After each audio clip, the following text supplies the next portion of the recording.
사유 강좌를 시작합니다. 오늘은 첫 시간에 이어서 일곱 머리 열뿔, 전번에 그 유인물을 나눠드릴 적에 이제 그건 사실 못했어요. 근데 그 유인물 속에 일곱 머리와 열뿔에 관한 이야기가 들어 있었거든요.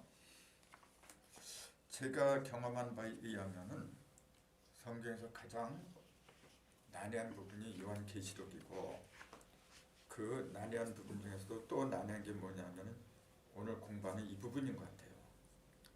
일곱 머리 열뿔. 이 일곱 머리 열뿔에 대해서는 그 인터넷에 들어가서 한번 그 열람을 한번 해보세요. 풀이한 내용들이 굉장히 많이 있는데 한마디로 복잡하다네요. 근거라도 좀 명확하면 좋은데 근거라고 제시하는 것들을 보면은 도대체가 공감할 수 없는 내용들이 너무 많아요. 물론 제가 풀이한 그런 풀이가 옳다 그런 얘기는 아니에요. 그런 건 아니고 같이 한번 생각을 해보자 그 얘기예요. 어떻게 하나님의 뜻을 갖다가 이해를 할 수 있느냐. 그래서 이제 제가 나눠드린 유인물에 이제 세간에서는 어떻게 일곱 머리 열뿔을 생각하고 있는지 그거 됐으면 많이 그 자료를 갖다가 수집하려고 했어요. 근데 여기 올린 거 말고도 보니까 아까 이제 전철 안에서 이렇게 오면서 보니까 상당히 또 많이 있어요 그런 게. 근데 대동소이예요. 그래서 여기에 소개하는 그 내용만 해도 충분하다고 보는 거죠. 우선 일곱 머리 열뿔을 지닌 괴물이나 마찬가지죠. 그 짐승이 어디에서 나온다 그랬어요? 벌레. 바다에서. 그 세 가지가 있어요. 일곱 머리 열뿔이란 그 짐승에 관한 기록이 세 군데 나와요. 일곱 머리 열뿔을 대부분 사람들은 그냥 사탄이라고 알고 있어요. 근데 그렇지 않아요. 맨 처음에 일곱 머리 열뿔이 나오는 게 요한계시록 12장이거든요. 거기 보면은 그 해를 입은 한 여자가 있어요. 저 태양 있잖아요. 해를 입은 한 여자가 있고 그 발밑에는 달이 있어요. 그리고 머리에는 면류관을 썼다고 했는데 그 면류관이 전부 다 12개라고 나와 있어요. 그 여자가 있는데 입은 게 해예요. 해. 달을 밟고 서 있어. 그리고 12별의 면류관을 쓴 여자가 그 출산이 임박해갖고 아파서 이제 막 부르짖어요. 근데 그 앞에 일곱 머리 열뿔을 한 괴물이 짐승이 그 앞에서 그 여자가 아기를 낳으면 집어삼키려고 기다리고 있더라. 그게 첫 번째예요. 일곱 머리 열뿔에 관한 최초의 기록이 그거예요. 그게 곧 옛뱀이요 용이라고 했어요. 그 존재를. 그러니까 대부분 사람들이 알고 있는 게 바로 그 괴물이에요. 그게 첫 번째고 또 하나가 있는데 그게 이제 바다에서 나온 거예요. 좀 여기 맨 처음에 이제 소개한 거. 그때 바다에서 일곱 머리 열뿔을 한 짐승이 나오고 용은 자신의 모든 능력과 보좌와 권세를 그 짐승에게 주더라. 이렇게 나와 있어요. 그러니까 조금 아까 첫 번째는 뭐냐면 붉은 용 자체. 붉은 용 자체가 일곱 머리 그러니까 칠두 열뿔이니까 십각. 나는 이렇게 표현해요. 칠두 십각이다 이렇게 표현해요. 맨 처음에 칠두 십각을 한 것은 붉은 용, 즉 마귀 그 자체다 해놓고 두 번째는 뭐냐면 그게 바다에서 나왔다고 돼 있어요. 바다에서 나왔는데 그건 붉은 용이 아니죠. 바다에서 나온 짐승이 있는데 용이 자신의 모든 능력과 권세와 보좌 그걸 전부 다 짐승에게 주었다고 돼 있어요. 근데 그 짐승이 7머리 10뿔이라 그렇게 돼 있어요. 그러니까 구분을 잘해야 돼요. 첫 번째는 붉은 용이고 두 번째 등장하는 칠두식각은 붉은 용의 권세를 받은 거죠. 요건 바다에서 나와요. 근데 생긴 모습이 똑같아요. 칠두식각으로. 그 다음에 마지막 하나가 있어요. 여기는 그게 내가 안 썼나? 전번 그 유인물에는 내가 밝혀놨거든요. 써놨습니다. 두 번째. 저기 거기 나오죠. 한 장을 넘겨보세요. 이사야. 아니 요건 아니구나. 이거는. 아니 그게 아니고 세 번째 7머리 10뿔을 가진 짐승.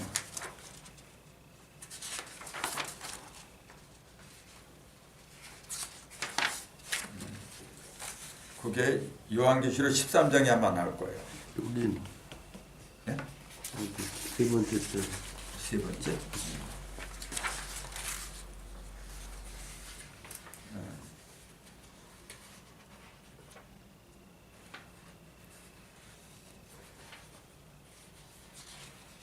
아니 요거는 세 번째 요거 박스 안에 들어간 거요? 이거는 그 신천지에서 주장하는 거지. 7머리. 이거 이하와 넣는 거군요. 네. 그게 신천지에서 이게 쓴 거지. 그게 아니고 요한계시록 13장에 나올 거예요. 그래서 갑자기 기억이 안 나서 그랬지 이게. 7머리 10뿔을 가진 짐승이 누구라는 거. 그거 한번 찾아보세요. 찾아보셔가지고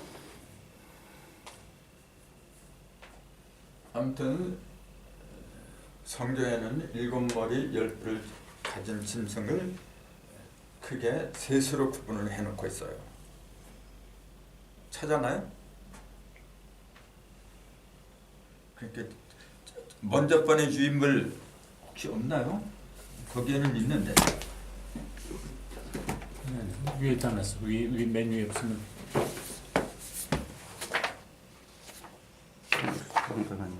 지금 그럴 거야. 추방당. 그건 상수학이지. 추방당요. 그거 칠두식각 정체. 거기 나오죠. 네.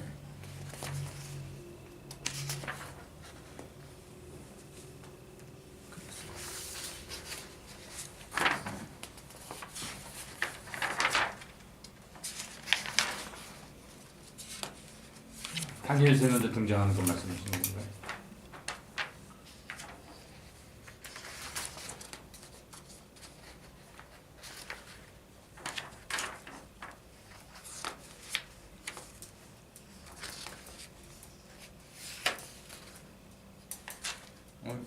여기도 안 나왔네. 내가 썼는데 분명히 이거는.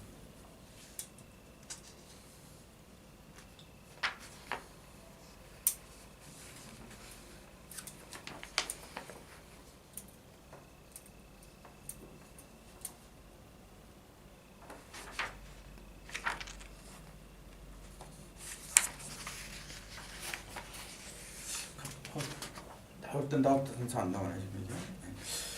아무튼 계시록 13장에 네. 바다에서 칠두식각 바다와 사천사 사방사가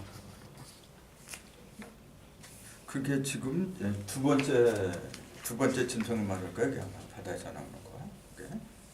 아니, 세 번째 짐승이 있는데. 바다에서 나온 건 13장이네요. 그 13장이고 그 후에 있어요. 순서가 금방 머리 생각이 나타나서 생각이 안 나. 그게 그 머리 하나가 죽었다가 뿔 하나가 사라졌다가 다시 태어났는데 이제 그거 연결이 돼 있어요. 그럼 그 14장인가? 그렇게 돼 있을 거예요. 한번 찾아보시고.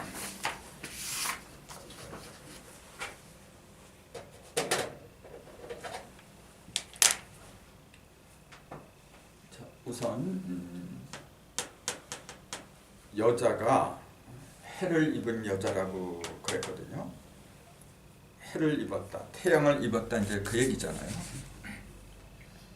자, 이게 무슨 의미일까요? 해를 입었다. 해를 입으면은 상식적으로 탑을 해야지. 해가 얼마나 뜨거운 거예요. 그만큼 어떤 상태죠? 밝은 상태라고. 밝은 상태죠. 이제 왜 그걸 알 수가 있냐면 달이 또 왜 금방 나와. 해하고 달하고 대조적인 거거든요. 밑에는 달을 밟고 있다.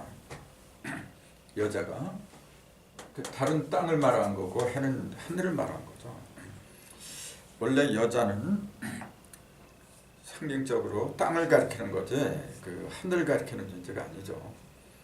근데 여기 보니까 여자가 해를 입어버렸어. 그 얘기는 뭐냐면은 남편다운 남편을 만났다 그 얘기죠. 그래서 성경에서 해는 누구냐면은 하나님 자신을 말하는 거지. 하나님 자신. 하나님으로 전신갑주를 삼았다 이제 그렇게 볼 수가 있겠죠. 하나님으로 전신갑주를 삼으면은 달을 밟은 거하고 똑같은 거죠. 달을 밟았다 그러니까 뭐 건방지다 뭐 그런 의미가 아니고 달이라고 하는 건 스스로 광채를 내지 못하는 거죠. 그래서 광채를 반사하는 거죠. 이렇게 반사를 해서 세상을 어두운 밤을 밝혀주는 거. 근데 여자는 본래 스스로 깨달음을 얻는 존재가 아니죠. 성경에서는 여자라는 존재를 생물학적인 그런 여자로 말한 게 아니라 영적인 여자라 했잖아요. 그래서 어디까지나 여자라는 존재는 남자의 갈비뼈로 지음받은 상징적인 존재였다라 그렇게 얘기를 했잖아요. 그러니까 여자란 상징적으로 뭘 가리키느냐면은 배워서 아는 여자 있잖아요. 자기가 스스로 깨달아서 가는 존재가 아니고 배워서 그런 존재를 갖다 여자라고 했기 때문에 그 여자가 제대로 해줘야만이 그 남자도 광채가 나는 거죠. 그것이 에덴 동산에서의 하나님의 계획이었어요. 원래가 남자 여자가 이름으로 남자가 부모를 떠나서 여자 연합에 한 몸을 이룰지로다. 그게 에베소서에도 이 비밀이 크도다는데 그렇게 나와요. 성서에서 제일 첫 번째 나오는 비밀이 뭐냐면 바로 그거예요. 남자와 여자가 연합해서 부모를 떠나서 한 몸을 이루는 거 가장 큰 비밀이에요. 그게 바로. 자꾸 사람들은 하나님의 비밀 그러면은 뭐 저기 깊숙한 데 있어서 아무도 알 수 없는 아주 그윽한 비밀인 것처럼 그렇게 생각들 하고 있는데 성경에서 말하는 가장 큰 비밀은 둘이 남자 여자가 연합해서 부모로부터 떠나서 연합해서 한 가정을 이루는 거 바로 그거예요. 그러니까 그걸 자꾸 어떤 육적인 그런 가정으로 생각한다면은 그게 뭐가 그렇게 어려워? 나이 차면 다 하는 거. 시장가 다 가는 거. 그렇죠. 그게 뭐가 큰 비밀이야. 근데 성서에서는 영적인 가정을 얘기했죠. 그래서 성경을 쭉 일관해서 보면 그거예요. 하나님의 아들하고 그 아들이 사랑하는 한 여자하고 둘이 하나가 되는 거. 하나가 돼가지고 별도로 나가서 자립해서 하나님의 가정을 이루는 거. 쉽게 말하면 그거예요. 그 과정을 일러준 게 뭐냐면은 인간이 타락을 했고 먼저 인간다운 인간이 나와야 되는데 그러니까 아담과 하와 이전에도 수많은 인간이 있었다 그랬잖아요. 있었지만 그 인간들은 하나님의 형상으로 이루어진 인간들이 아니었더라. 그걸 우리는 뭐라 부르냐면 흙이라 불렀다라 그런 얘기예요. 그냥 성경에서는 흙의 상태. 그런 흙의 상태는 뭐냐면 어두운 영이라고 돼 있어요. 흙은 어두운 영은 죽은 영이에요. 어둡고 음침한 사망의 그늘에 앉아 있는 그런 영들을 하나님이 그 속에서 픽업을 한 거죠. 픽업을 해가지고 어떻게 하나님의 형상으로 지었느냐가 얘기예요. 그게 굉장히 중요한 얘기예요. 하나님의 형상으로 지었다 그러니까 막연하게 전지전난 능력으로다가 콧구멍에다가 생기를 휙 하고 집어넣으니까 사람이 됐대. 이제 그게 무슨 영적인 얘기야? 생기를 집어넣은 거, 하나님의 생기로 만들었다고 하는 거, 그게 영적인 얘기죠. 하나님의 생기. 생물체가 아담과 하와 이전에도 무수하게 많이 있었지만 하나님의 생기를 받은 존재는 첫사람 아담의 시초였죠. 그걸 이야기한 거지. 그럼 그 아담 이전에 있었던 그 짐승들이 먼저 나왔잖아요. 성경 보세요. 단 한 번이라도 그 짐승들의 코에다가 하나님이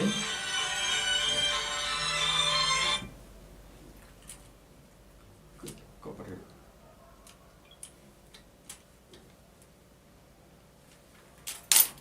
하나님이 단 한 번이라도 그 짐승들한테 짐승들의 코에다가 하나님의 생기를 넣어줬다. 그런 구절이 있으면 갖고 와보세요. 그럼 그건 짐승들이라고 하면 안 돼요. 그건 사람이라고 해야 되는 거지. 그러니까 하나님의 생기를 코에다 집어넣었다. 그 말 자체가 전부 다 물질적인 게 아니라 영적인 이야기였죠. 지금 우리 세상에 사는 것도 똑같아요. 근데 실제 코라니까 코하면 전부 다 물질적인 요 사람의 얼굴에 요 코를 보니까 하는 거죠. 물론 요 코가 있으니까 숨을 쉬지. 근데 숨을 쉬는 구멍을 갖다가 상징하기 위해서 코를 이제 비유를 둔 것뿐이죠. 그것도 이제 역학으로 말하면은 그게 이께요. 이께 건태 이전한 쪽에 건은 뭐죠? 머리인데. 아, 말이죠, 말. 그 짐승이고 인체에서 이제 크게 나누면 이제 건은 머리고 고는 여기죠. 근데 이제 얼굴만 갖고 한다면은 눈이지. 이게 건, 태, 이진 이렇게 돼요. 이게 건이에요. 건은 뭐냐면 양기를 말한 거거든. 가장 맑고 밝고 빛이 나는 것. 그게 눈이에요. 그래서 몸하고 이 얼굴하고 전부 다 합해서 말할 때 이게 건이라고 하는데 얼굴만 갖고 말할 때는 이게 건, 여기 태요. 건태, 이진 이렇게 돼요. 이게 그래서 코에다가 생기를 넣었다고 하는 게 이께에다가 생기를 넣었다 그 얘기예요. 이께 넣었다고 하는 게 뭐냐면은 그 문항도 구리화 있잖아요. 이게 문항도선 구리화예요. 맨 꼭대기에 있는 거. 거기에다 생기를 넣었다 이제 그 얘기인데 거기에서 말하는 생기는 물질을 만들어내는 게 생기는 물질을 만들어내는 거예요. 물질. 그래서 음의 시작을 말한 거예요. 그래서 그걸 수로 말하면 이라 그래요. 이.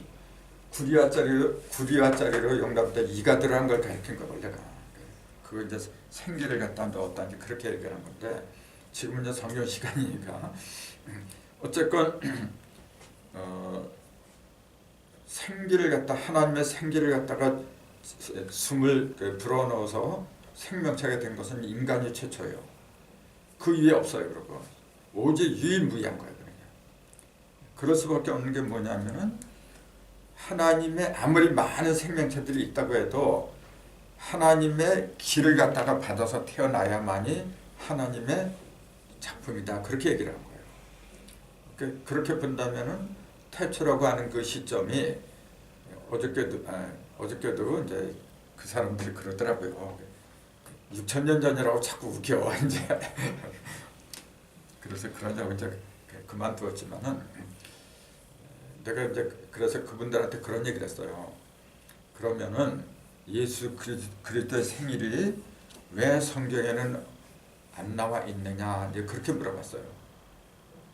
예수 그리스도의 생일이 그러니까 그 당시에는 뭐 이제 정확한 달력 같은 거 이제 그렇고 그런 것도 참 구하기 힘들고 그래서 그런 걸로 자기는 알고 있대요.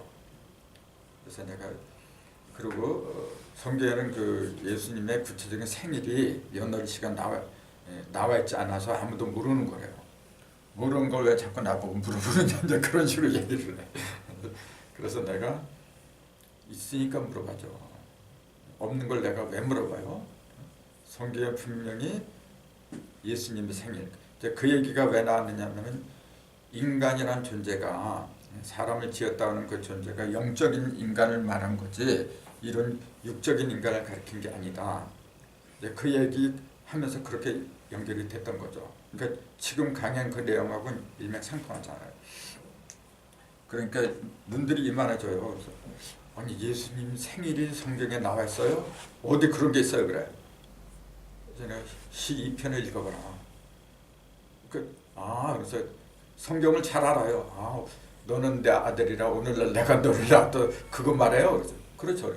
그게 무슨 생일인데 그냥 그게 생일이잖아요. 어떤 인간이 말한 게 아니라 하나님 입으로 직접 한 말이고 내가 오늘 내가 너를 낳았다. 얼마나 정확해?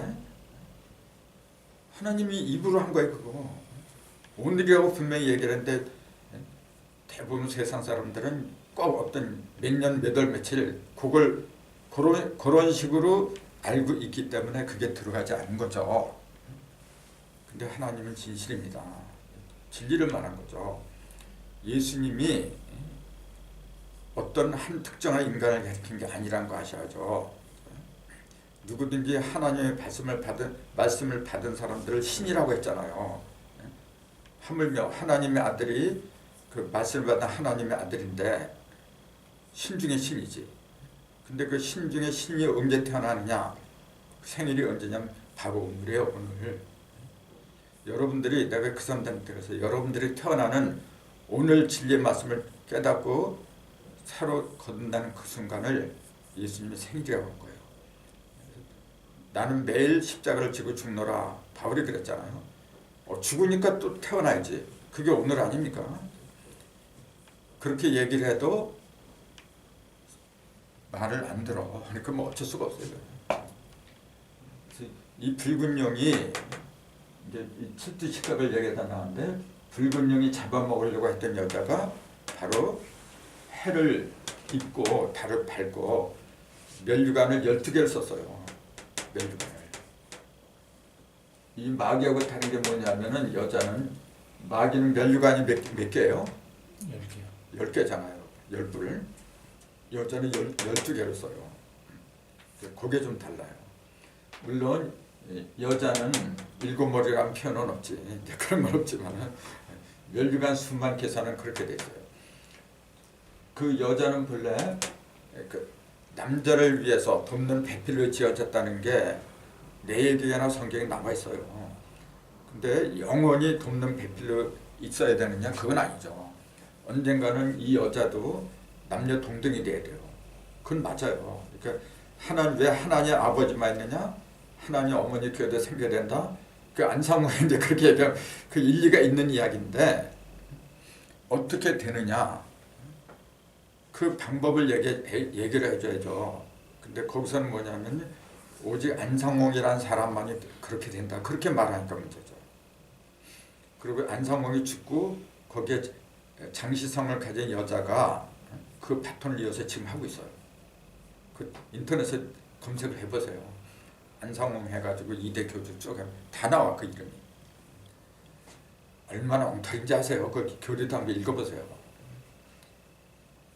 아무튼 난 그런데 빠지는 선들 보면은요 진짜 이해가 안 돼.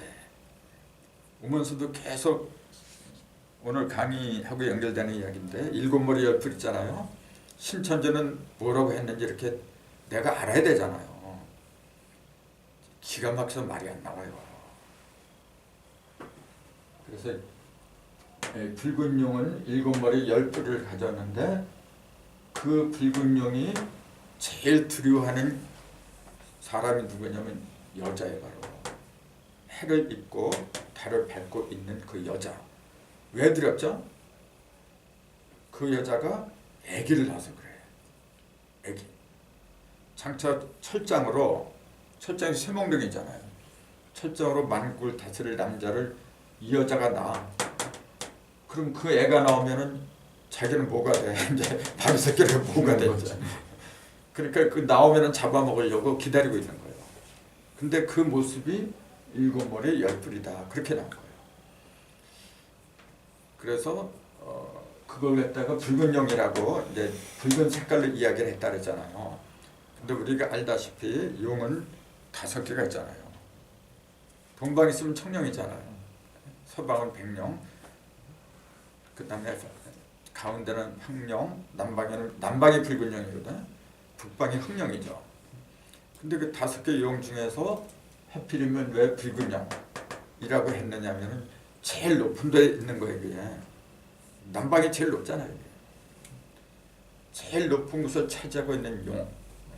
그러니까 자기가 하나님이 되려고 하는 용이란 얘기지.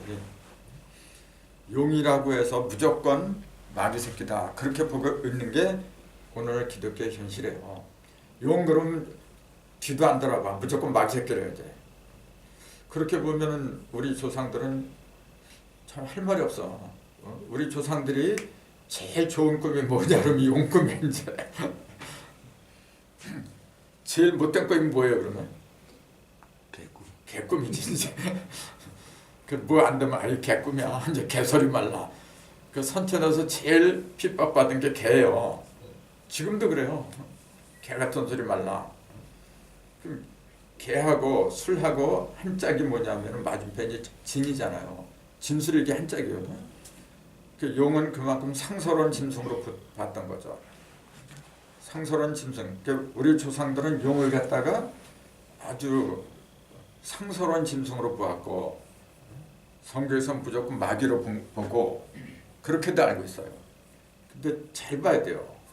무조건 용을 마귀라고 한 게 아니라 붉은 용만 얘기했다는 사실. 정확해야지. 전부 다 도매급으로 넘기려고 해요. 붉은 용. 근데 왜 붉은 용이 마귀라고 하냐면 조금 아까 얘기했듯이 제일 높은 곳에 있는 용이에요. 그 세상의 모든 권세를 다 갖고 있는 용. 그 모든 걸 다 갖고 있는 영적인 상태를 일컬어서 7머리라고 한 거예요.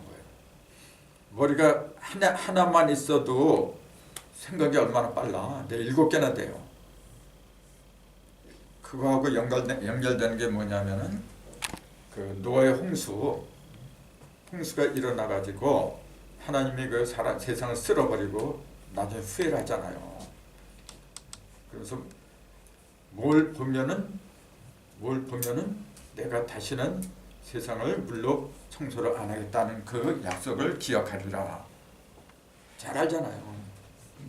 무지개 약속이잖아요.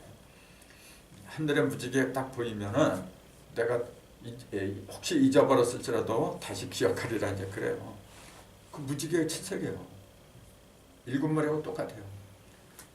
야곱이 꿈속에 하늘로 올라갔다 내렸다 그러잖아요. 그 야복강 나루토에서. 왜 하필이면 무지개를 타고 왔다 갔다 그래요? 그게 숫자가 7이기 때문에 그래요.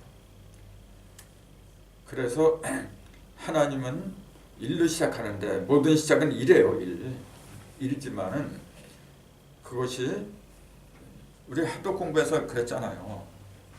맨 밑에 16이 있어 이렇게. 중간에 50이고 끝에 27이 이렇게. 맨 밑에는 물이 있고 위에는 불이 있고 그래요. 그럼 보세요. 시작은 어디냐면은 여기서 하는 거예요. 이래서 하는 거예요. 그 에덴 동산에 거기 사람도 있고 뱀도 있고 그래. 근데 그 뱀이 나중에 용이 돼버린 거예요. 근데 그 당시에 뱀이 머리가 7개란 기록 없어요. 그냥 뱀이 머리가 몇 개란 기록도 없고 보나마나 그건 한 개지. 한 개였어요. 1로 출발한 거예요. 1로 출발했는데 1이 제일 밝아진 숫자가 뭐냐 그렇게 묻는다면 대답이 뭘까요? 7이죠. 그 왜 제일 밝은 거죠? 물론 제일 꼭대기에 써놨으니까 제일 밝은 거지. 그렇게 하려면은 1이 7이 되려면 반드시 6이 필요한 거예요. 1 더하기 6을 했을 적에 7이 되는 거예요. 1이 그 생수는 1, 3, 1, 2, 3, 4, 4개죠. 성수는 7, 9. 성수도 4개고 생수도 4개고 그러잖아요. 그럼 보세요. 1이 생수잖아요. 양의 시작이야. 그럼 요놈이 자라면은 나생자 생수가 자라면 일호성자 성수가 돼요. 근데 7로 되는 게 맞아요? 9로 되는 게 맞아요?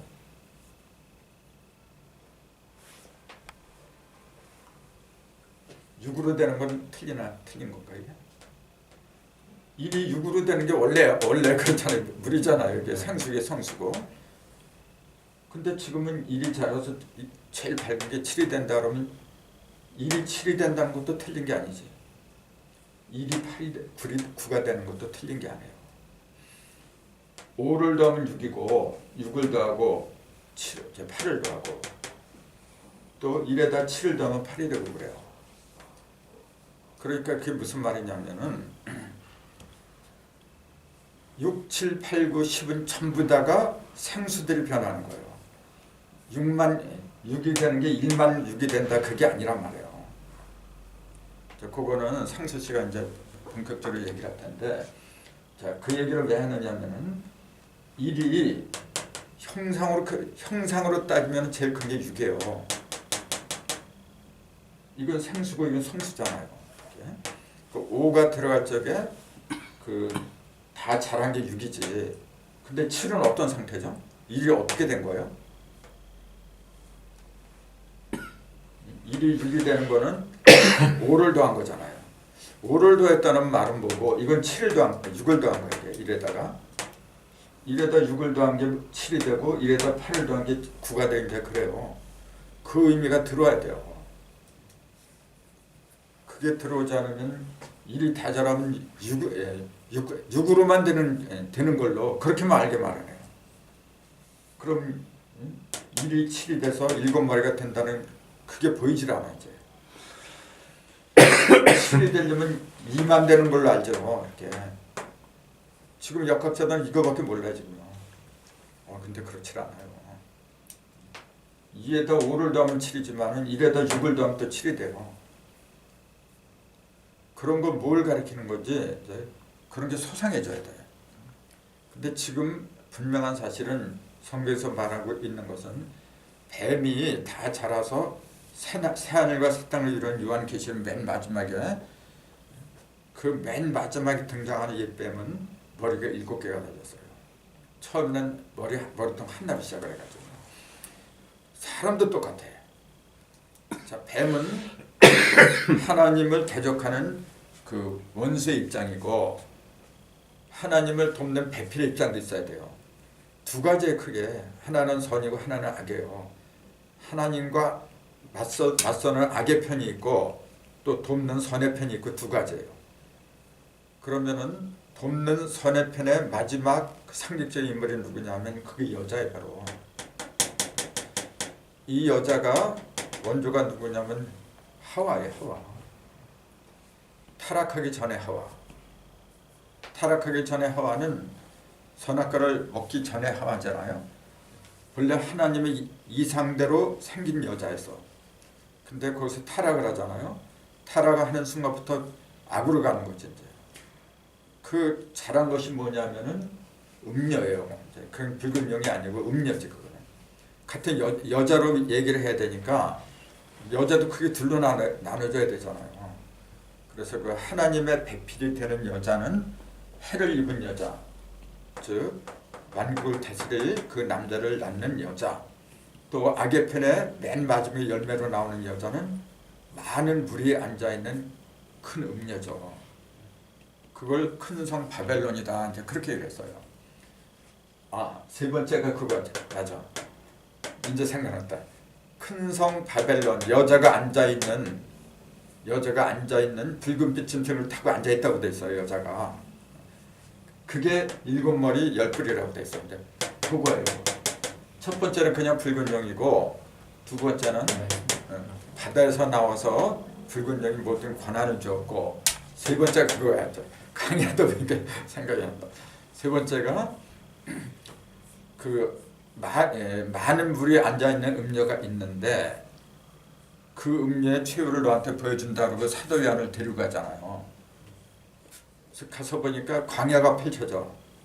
광야가 펼쳐지는데 그 광야에 많은 물이 앉아있다고 했던 음녀가 그 광야에 앉아있어. 근데 뭘 타고 있느냐 보니까 물이 아니라 붉은빛 짐승을 타고 있어. 근데 붉은 짐승이 칠두식각이야 바로. 그게 세 번째. 그러니까 그것도 유심히 봐야 돼요. 많은 무리에 음녀는 많은 무리에 앉아 있다고 해놓고 광야로 데리고 가. 근데 광야에 칠두식각을 가진 붉은빛 짐승이 있고 그 여자를 그 음녀가 타고 앉아 있어요. 그럼 많은 물이 맞는 거야? 아니면 붉은빛 짐승을 탔다는 말이 맞는 거야? 많은 물에 앉아 있다. 그게 맞는 거예요? 아니면 붉은빛 짐승을 타고 앉았다는 게 그게 맞는 거예요? 둘 다 맞는 거겠지. 그 얘기는 뭐냐면은 많은 물 자체가 결국은 뭐죠? 많은 물 자체가 광야고 그게 붉은빛 짐승이라는 얘기지. 다 똑같다는 얘기죠. 생각해 보세요. 많은 물 위에 앉아 있다고 금방 그 1절, 2절 그 차이야. 바로 많은 물에 앉아 있는 음녀라고 해놓고 그 음녀를 데리고 광야로 가는 음녀가 아니라 요한을 데리고 가보니까 광야에 붉은빛 짐승이 있고 그걸 여자가 음녀가 타고 앉아 있더라. 그렇게 됐어요. 너무 어떤 시차를 두고 한 것 때문에 바로 앞철 문구를 써놓고 뒷절 문구를 또 그렇게 헷갈리는 거예요. 이게. 그러니까 자세히 봐야 돼 성경은. 그러니까 광야에 앉아 있다고 하는 거나 많은 물에 앉아 있다고 하는 거나 똑같다는 이야기지. 그럼 어떻게 똑같아요? 많은 물, 또 광야의 주인공이 붉은빛 짐승이죠. 다 일맥상통하더라. 왜냐하면 전부 다 그 많은 물도 그렇고 광야도 그렇고 뭐가 있느냐 하면 짐승이 있잖아요. 짐승들이 사는 세상을 많은 물, 광야 그렇게 표현한 거지. 그러니까 예수님을 40일 동안 마귀한테 시험한 것도 광야잖아요. 실제 아무도 사람이 안 사는 광야로 이렇게 데리고 가서 마귀한테 시험을 보게 한 것처럼 그게 무슨 놈의 시험이에요 그래? 진정한 시험은 사람 속에서 이루어지는 거예요. 사람이 주인공인데 그 사람의 마음을 갖다가 다스리지 못하는 시험이라고 한다면은 그 무슨 의미가 있어요? 그러니까 자꾸 문자 그대로 믿다 보니까 우스꽝스럽게 돼버려요. 그러니까 세 번째는 그러니까 음녀가 앉아 있는 붉은빛 짐승이다. 이제 그렇게 쓰면 되게. 그래서 세 개가 다 나와버렸어요.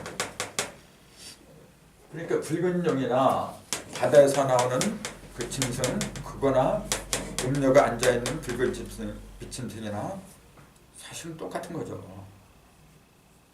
근데 똑같은 걸 왜 이렇게 세 번씩이나 기록을 해야 돼요? 요거는 한번 찾아보세요. 내가 정확하게 찾아낸 거예요. 그럼 이게 바로 일사상득이야. 주체는 하나인데 쓰임이 이렇게 다른 거야 지금요. 이게 천지인이겠지. 뭐 자세하게 나면 뭐 얼마나 나눌 수 있죠 그런 거는. 근데 천지인이라고까지만 해도 뭐 얼마든지 공부할 수 있잖아요. 그래서 왜 세 갈래로 얘기를 할 수밖에 없느냐면 그래야만이 다 벌어지니까. 마귀의 실체도 다 벌어져야지. 그래야만이 요것이 마귀가 세면 천지인 3대 관점에서 이렇게 봐야 돼요. 마귀를 하늘의 관점에서 본다는 그 얘기가 뭐죠? 하늘의 관점에서 본다는 이야기는 마귀의 말씀 있잖아요. 마귀 입에서 나오는 말씀. 그게 하늘의 것인가 땅의 것인가 이제 그걸 보는 거야. 그다음에 땅의 입장에서도 봐야 돼요. 그건 물질이지. 물질이나 이제 욕망 같은 거.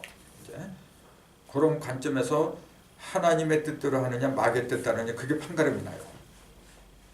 그 맨 마지막이 사람의 입장에서 보는 거야 이제. 사람의 입장. 사람 입장에서 보는 것은 당연히 이로우냐 해로우냐. 그렇죠. 하늘의 뜻대로 이 사람이 하는가 안 하는가. 그 뜻하고 그 하늘의 뜻하고 땅의 그 방편 있잖아요. 그거하고 여합부절해야 돼요. 그걸 보는 게 인간이 하는 거야. 이 세상이 전부 다 그런 이치예요. 마귀를 구별하는 요령을 말하고 있는 거예요. 지금 우리가 맨 마지막에 추수심판이라 보통 그렇게 이야기를 하는데 그 추수심판이 쭉정이 아니면 튼실한 여기 열매예요. 그러면 가라지가 되느냐 열매가 되느냐 그 차이밖에 없어요. 그럼 어떤 게 가라지고 어떤 게 튼실한 열매고 구분할 수 있는 눈을 떠야 돼요. 공부 뭘 합니까? 그런 거 구분하려고 하는 거죠. 그럼 어떻게 해야만이 올바른 구분을 하느냐면 세 가지 관점에서 봐라.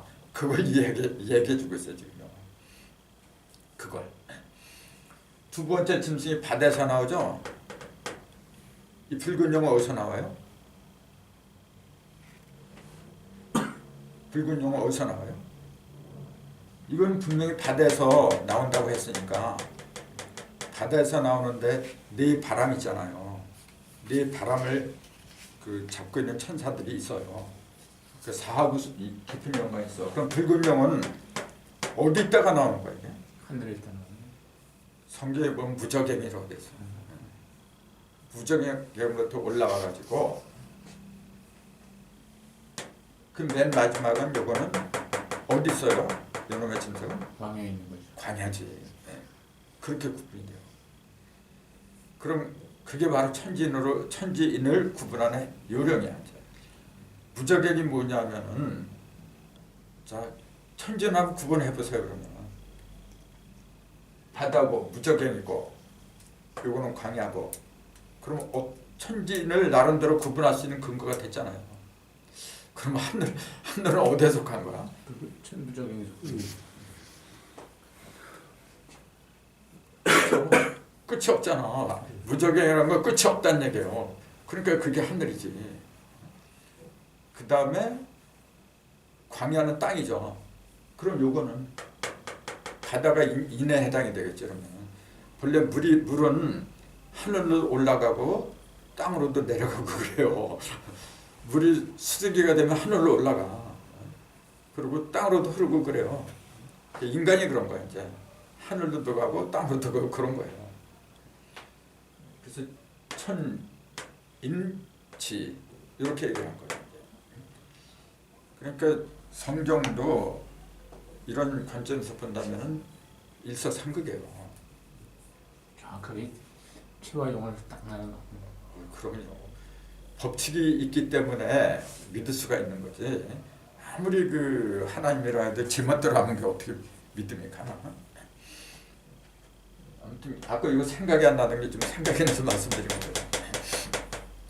그런데 이제 세 가지인데 그 여자도 아까 말씀드렸잖아요. 첫 번째 에덴 동산에서 그 원죄를 저지른 그 장본인이 여자였어요.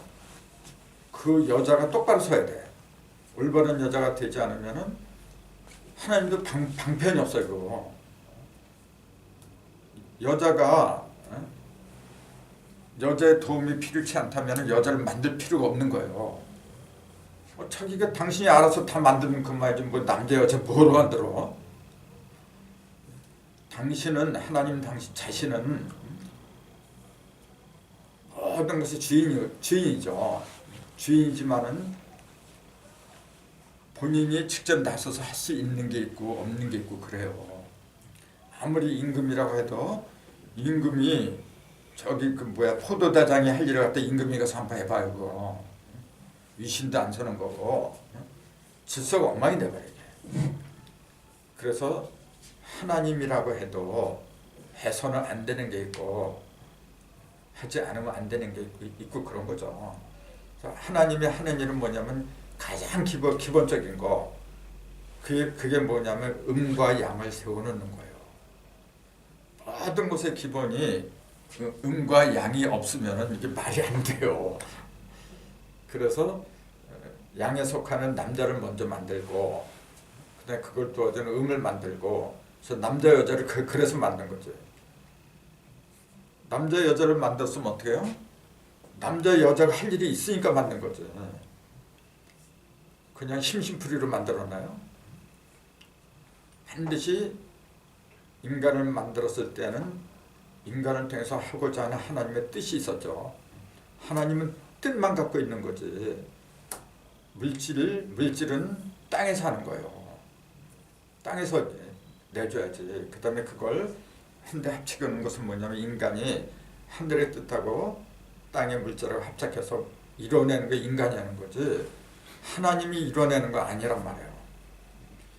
그 지상천국 새하늘과 새 땅을 만드는 걸 대부분 뭐냐면은 하나님이 직접 하는 걸로 알고 있어. 그럼 직접 할 것 같으면 벌써 했어야지. 참. 지금까지 6천년 지나도 못해서 그게 무슨 의미 하나님이야. 아무리 하나님이라고 해도 당신이 하는 일이 있고 또 남자 여자가 하는 일이 있고 다 다른 거예요.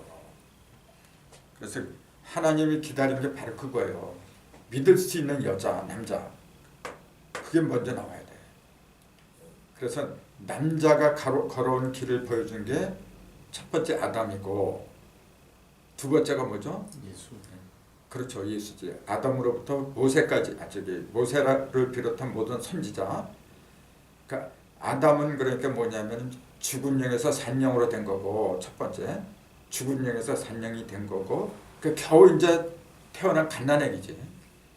그럼 성정을 해가지고 어느 정도 크면은 남을 이제 아픈 사람 병 고쳐주고 그 살려주는 영이죠. 맨 마지막에 뭐냐면은 더불어 같이 하는 거죠. 그 임마누엘이라 했잖아요. 어저께도 그 사람들한테 내가 왜 하나님이 천녀가 잉태여 아들을 낳으니 그 이름을 임마누엘이라고 해놓고 하나님이 입으로 그런 거예요. 그거 해놓고 정작 태어났을 때는 임마누엘이 아니라 예수라고 이름을 붙여요. 왜 하나님 이렇게 변덕거렸어요? 내가 그렇게 물었거든요. 그러니까 하나님한테 불경스러운 표현을 한다니 나보고 아니 변덕 부렸잖아. 근데 참 그래서 일부러 내가 자금준이라고 이제 그런 표현을 한 거지. 내 변덕을 부린 게 그게 문제가 아니고 대답을 하세요. 그러니까 그 사람들이 뭐라 하냐면 그거야 하나님이 다 뜻이 있어서 했죠. 하나님 뜻이죠. 이제 그래요. 그래서 내가 묻는 게 바로 그겁니다. 그 하나님의 뜻이 뭐죠? 그건 하나님만 알지 우리가 어떻게 알아야 이제 그래요. 그래서 내가 성령을 받으면 하나님의 깊은 곳이라도 통달한다고 하지 않았느냐. 당신들은 성령 받았다고 입으로 그러면서 물어보니까 또 왜 답이 달라지냐는 그 얘기예요. 그러니까 그 어떤 그 양심이 있어야죠 사람이. 그럼 모릅니다. 그게 뭐죠? 그렇게 말하면 얼마나 속 시원해. 근데 그렇게 안 한다니까요 사람.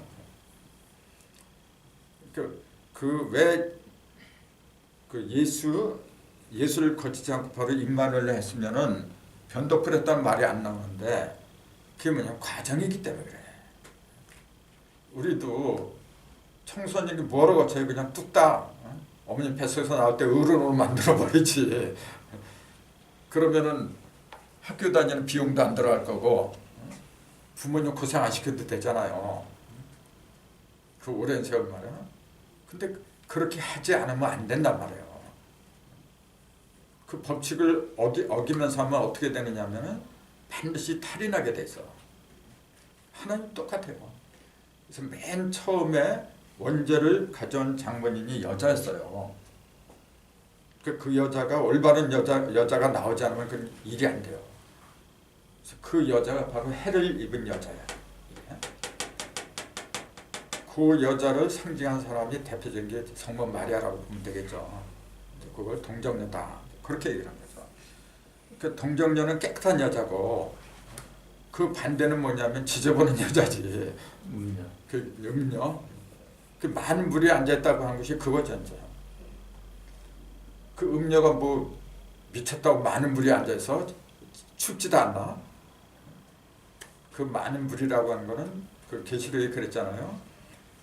열국과 무리와 방언과 나라 이 세상 모든 걸 갖다가 많은 물이라고 했잖아요. 그 물 속에서 깨끗하게 내 몸을 깨끗하게 건져야 되는데 그걸 일컬어서 세례라고 부른 거죠. 그 물에서 나오는 거. 그래서 예수님이 세례요한한테 세례를 물어봐다. 그 세례요한이 당신 같은 분이 어떻게 나한테 세례를 받느냐 그러잖아요. 그래도 받아야지. 상징이니까. 이렇게 그 물세례로 하는 것이 바로 그런 걸 가르친 거예요.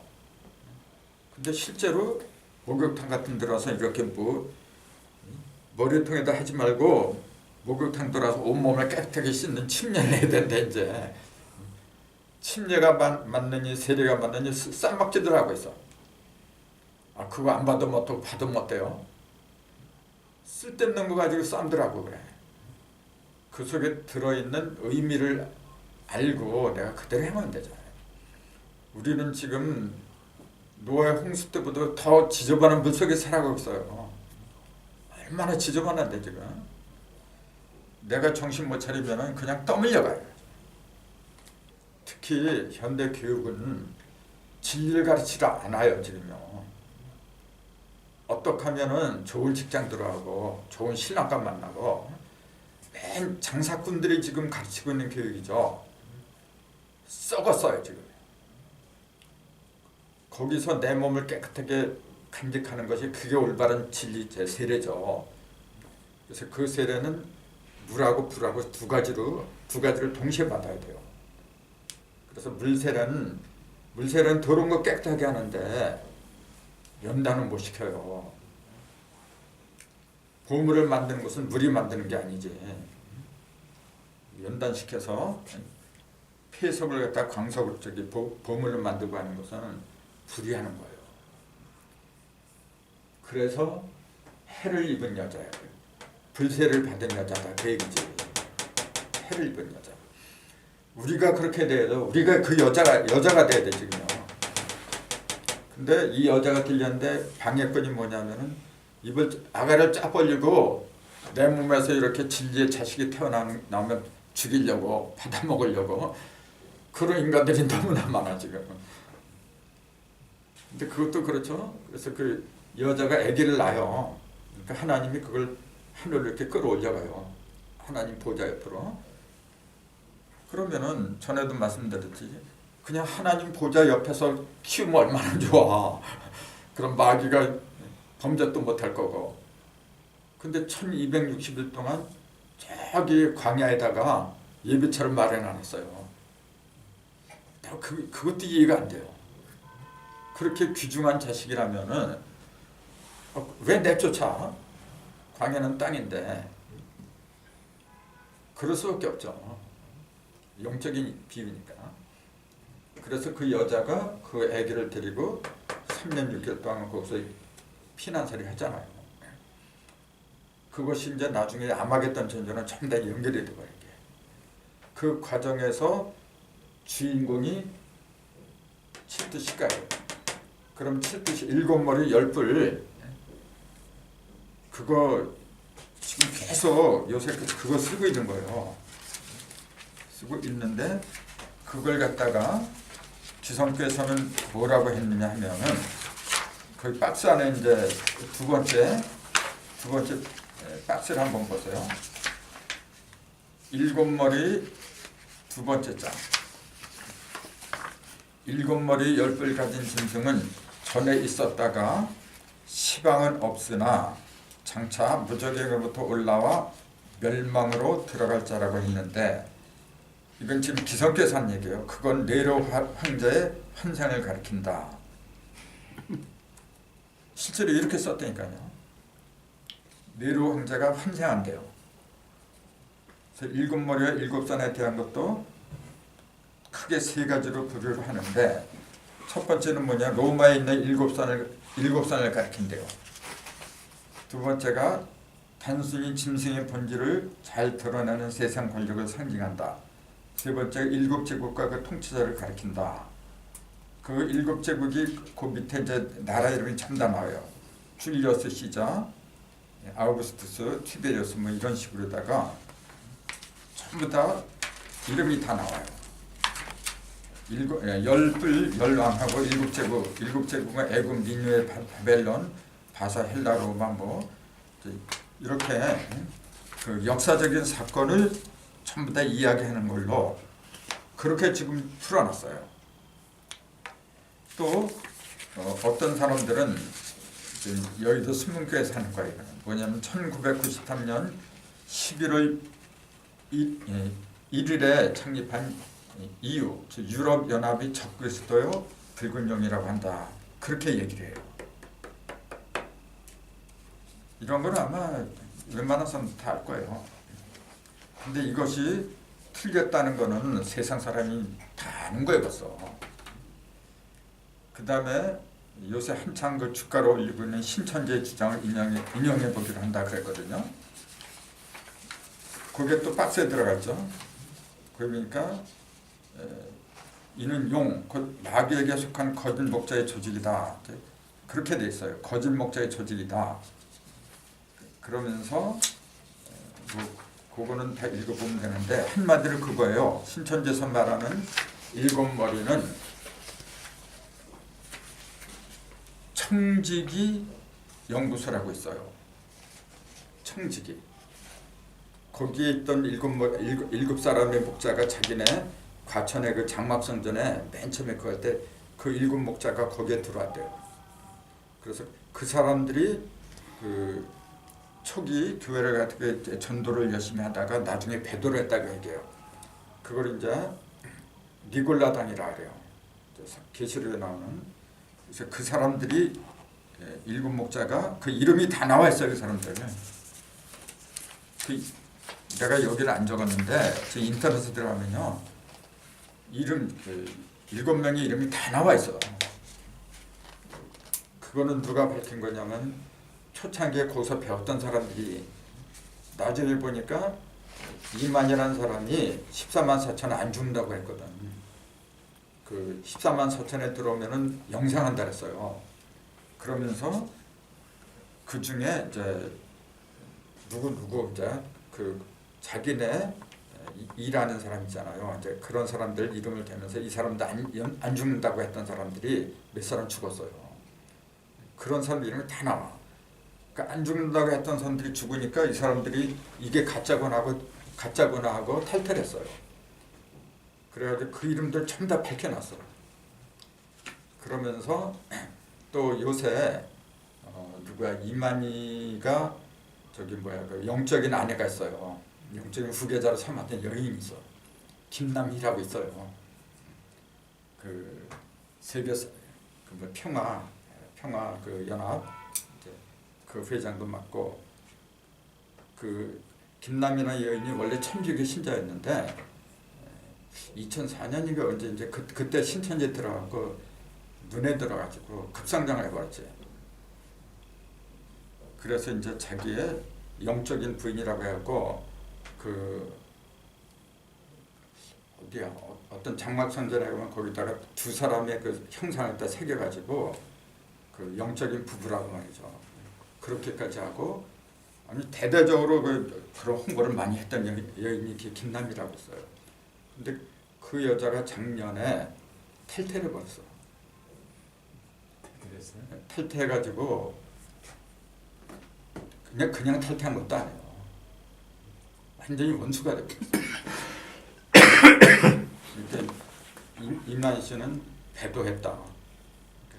내 돈 가지고 튀어먹고 도망갔다니 그런 식으로 하고 한마디로 못 부린 게 아니라 지금 그거 다 알아요 지금요. 다 아는데 조금 있으면은 그 14만 4천이 꽉 차고 원래는 14만 4천 넘은 지 그렇게 오래됐어요. 그것도 이제 교묘하게 또 이제 다른 말로 하면서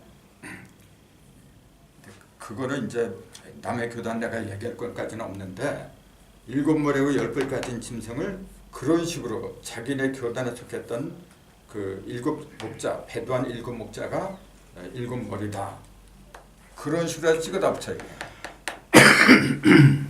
성경은 성경대로 풀어야 되는 게 아닙니까? 근데 왜 자기네 정단에다가 모든 걸 찍어다 붙여? 그래서 이런 것도 있다 하는 걸 우리도 알 건 알아야 되기 때문에 이제 말씀을 드린 거죠.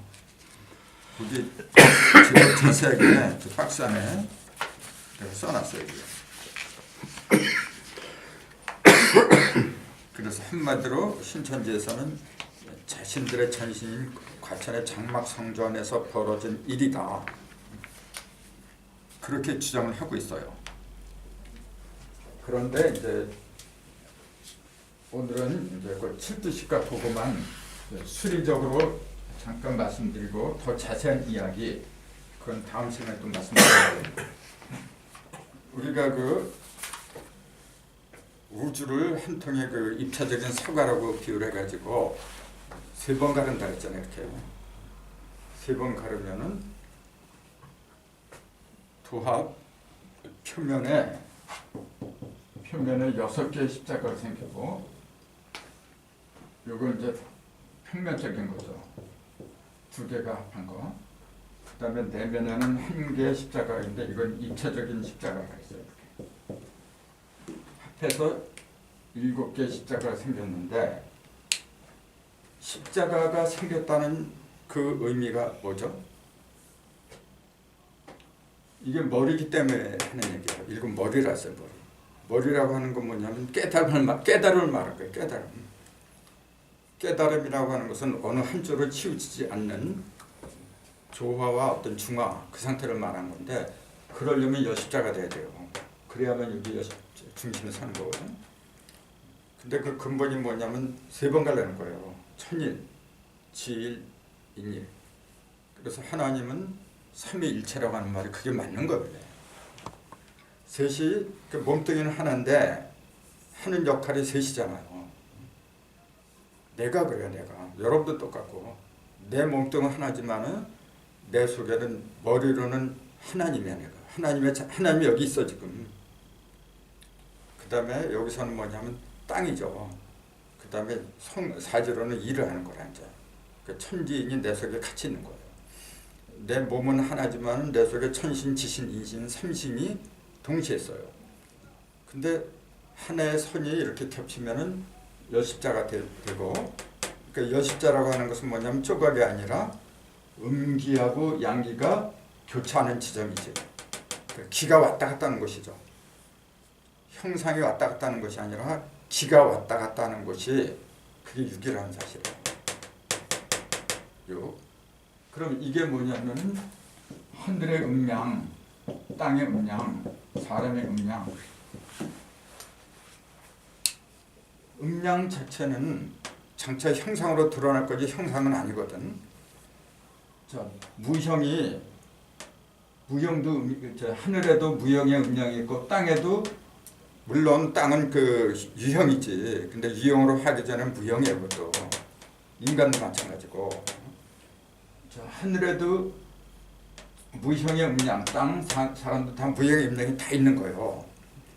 근데 이게 다 장성하면 하늘의 음양은 아무리 커도 그거는 무형이야. 하늘은. 땅의 음양은 이게 장성하면 물질로 들어가. 이것도 마찬가지고. 근데 이 속에는 무형과 유형이 다 들어있지. 인간 속에는. 이제 그게 다른 거예요. 굉장히 중요한 얘기 이런 거예요. 그래서 하늘의 음양은 나중에 어떻게 드러나요? 하늘의 음양 자체는 숫자로 말하라고 한다면은 반드시 성수로 나오는 거예요. 그게 다 잘하면 이루성자 성수로 나와야 돼. 이건 좀 생소해요. 이라고 하는 거. 그래서 하늘의 음양이 다 잘하면은 성수가 돼버려. 근데 아까 말씀드렸잖아요. 하늘은 무형이야. 다 잘해도 그건 무형이야. 그게 바로 그게 육이에요. 그게 왜 육이라. 그럼 물질로 들어가는 거야. 자, 요거 8조각이에요. 요거는 8이죠. 그럼 인간은 10이네. 그렇죠. 10이라고 봐야지. 그 6, 8, 10이라. 그 요거는 짝이잖아요. 짝이기 때문에 짝수로 드러나야 돼. 굉장히 중요한 거예요. 이거. 나도 숫자를 영감할수록 그 전에 힘내던 게 6기든 8조각이든 8기든 결국 사람 속에 와서 다 열리는 거예요. 그렇죠. 내 속에 하늘의 음양이 내 속으로 들어와야 되잖아. 근데 하늘은 무형인데 내 속에서 어떻게 무형이 유형으로 드러나요? 그건 기밖에 없어. 육기가 내 속에 있는 거예요. 그 다음에 그게 팔등신으로 버려잖아요. 이게. 그럼 요 천지를 합한 게 인간이잖아요. 구멍입니다. 그러니까 그렇지. 그러니까 얼마나 논리 체계가 아주 그러니까 숫자를 들어가서 내가 감탄을 안 할 수가 없어요. 그래서 그 상징하는 게 7머리 10풀이라고 한 건데 그럼 7이라는 숫자는 뭐냐면은 요 6을 갖다가 하나로 띄워버린 거지. 6이 6개가 있지만 그걸 하나로 이렇게 끌어당기자 하면 다 흩어져 버려. 그걸 머리통에서는 7개의 7교, 몸통에서는 7정이라 해요. 이제 신호, 오요, 감정을 다스린 거야. 그러니까 6이 일을 하는 건 아니지. 6은 표면에서 기르다가 이렇게 음기양기로 이렇게 벌어진 거고 그걸 갖다 끌어와야 돼요. 그 하나님도 그래서 6일 동안 일을 하고 일을 했는데 어디서 했냐면 밖에서 일한 거예요. 안에서 일한 게 아니야. 왜? 6이라는 숫자가 밖에 있는 거지. 짝수니까 밖으로 벌어졌지. 그래서 밖으로 벌어진 육수, 즉 6일을 갖다가 전부 다 하나로 딱 모아둔 게 그게 끝이야. 이제 창조의 끝이야. 그럼 그게 6 더하기 1, 7이잖아요. 그래서 7수만에 안식을 했다고 그런 거죠. 그러니까 7이라는 숫자가 창세기 이미 등장하잖아요. 7수만에 안식을 했다. 7이라는 숫자는 모든 걸 다 끝내고 쉬는 상징이더라. 저 완성의 상징이더라. 그 얘기지. 그러니까 머리도 그래서 7개가 나와야 돼. 6개까지는 불안한 거예요. 근데 6개가 있으면 이미 7개가 완성돼. 그렇잖아요. 중심에 있어요. 그러니까 여기다 666을 써붙여 이렇게. 나는 표면에 이미 6개를 다 갖고 있다니 그 얘기 이제. 그 666이야 그게 바로. 그런 식으로 이렇게 내외에 있는 십자가는 음기양기 기가 이렇게 교류하는 거고 그 기는 무형의 이치를 말한 거거든요. 나는 칠성이다 그 얘기 한마디로 어두운 밤하늘을 비치는 나침반이다 이제 그 얘기예요. 머리 7개다 이제 그 얘기죠. 이제. 그런 식은 뭐냐면 이게 7이 10이잖아요. 요게 입체가 이렇게 요 평면적인 십자가 3개가 있다고 그랬잖아요. 7 더하기 3이니까 10이라. 7도 시각은 똑같은 얘기예요. 요걸 한 대로 보느냐 나눠서 그 차이지 똑같은 거라 지금. 근데 그 7개의 머리 중에서 5개는 이미 망하고 이제 계시록은 그렇게 나왔어요. 5개는 이미 망하고 하나는 지금 있고 또 하나는 이르지 아니하였지만은 도착하면은 잠깐 있으리라. 그렇게 나왔어요. 그런 게 굉장히 어려운 거예요. 근데 이 원리를 보면은 어렵질 않아요. 그거는 여러분도 생각을 좀 해야 돼. 이제 숙제, 그거는 이제 숙제. 여기에 다 있어. 여기요. 그러니까 이게 어떤 한 국가나 세계 역사나 물론 그런 것도 연결이 되겠지. 근데 중요한 건 뭐냐면요. 세상으로 벌어진 것은 내면에 있는 게 벌어지는 거예요. 내면의 중심, 그게 뭐냐 깨달음이에요. 바로 내 의식 구조에 그런 이치가 들어와야 돼요. 그럼 칠두식각이 내 속에 딱 섰을 적에 이제 다 보이는 거예요. 마귀만 칠두식각이 아니라 하나님도 그래요. 하나님도 칠수를 사용을 해요. 그 요한계시록에 아시아에 있는 7교회한테 편지를 쓴 거예요. 이게 계시록이 거기서 나온 거예요. 8교회도 아니고 10교회도 아니고 7교회예요. 7머리란 말이에요. 바로 칠수가 아니면은 7천사가 등장을 못해요. 그 성령을 상징하는 숫자가 뭐냐면 그게 7이에요. 7. 7은 내가 그 전에 말했잖아요. 이렇게 칠하는 거 이렇게. 칠하는 거. 칠하는 목적은 방부, 썩지 않게 하고 그 다음에 속에 결을 갖다가 그대로 비춰주는 거죠. 그 페인트 칠 같은 거 칠이 안 해 저거는. 온나무 칠이지 이제. 그 칠을 내가 해줘야 돼. 그 칠을 내가 내 스스로. 그게 이제 하나님의 전신갑주로 하는 거죠. 여기까지 합시다.